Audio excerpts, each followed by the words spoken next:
So, as we set out this year to defeat the divisive forces that would take freedom away, I want to say those fighting words for everyone within the sound of my voice to hear and to heed, and especially for you, Mr. Gore. From my cold, dead hands.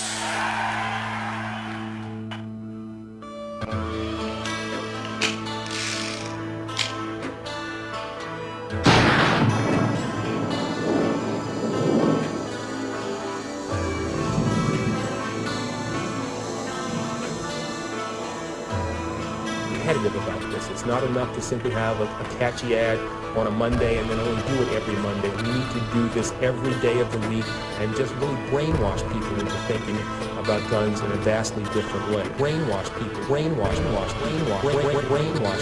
people into thinking about.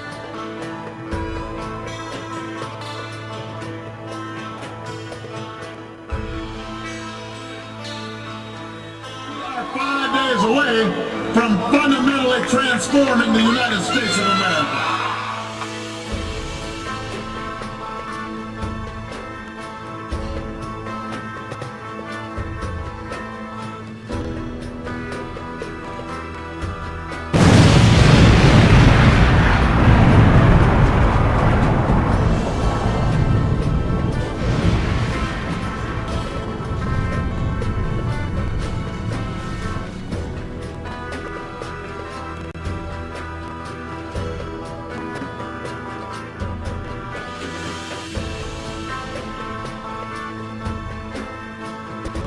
From fundamentally transforming the United States of America.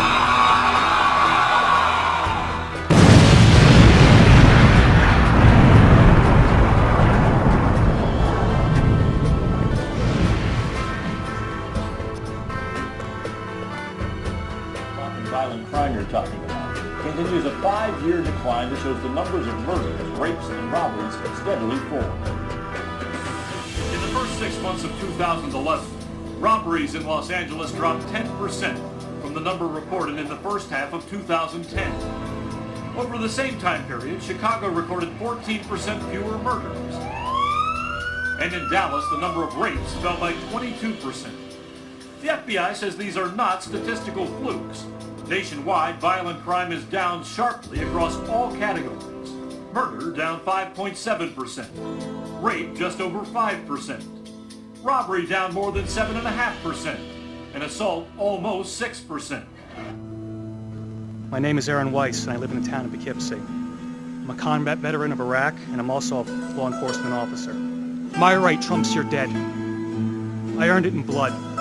I gave up a lot for this country, including my youth, and better men than me gave up a whole lot more, so that all you, myself included, could enjoy the rights that are guaranteed to us in our Constitution and Bill of Rights. But we didn't go through all that. Let's come back home and watch the surrender of what we fought for happen based on the demented actions of a couple madmen. If you support the SAFE Act so wholeheartedly, are you willing to stand with law enforcement members and lead from the front to enforce it? And what I mean by that is if a constituent of yours feels so alienated by this law and the manner in which it was passed that they refuse to comply with it, are you willing to stack up on their front door and go in first?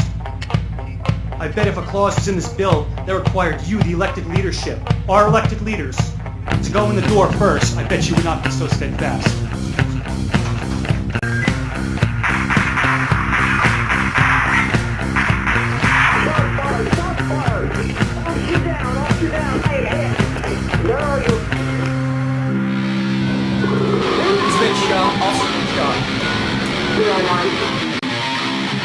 We cannot continue to rely only on our military in order to achieve the national security objectives that we've set.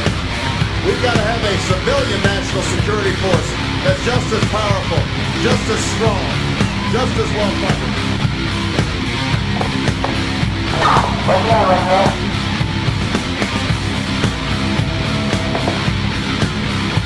Officer down, fight Indiana, officer down.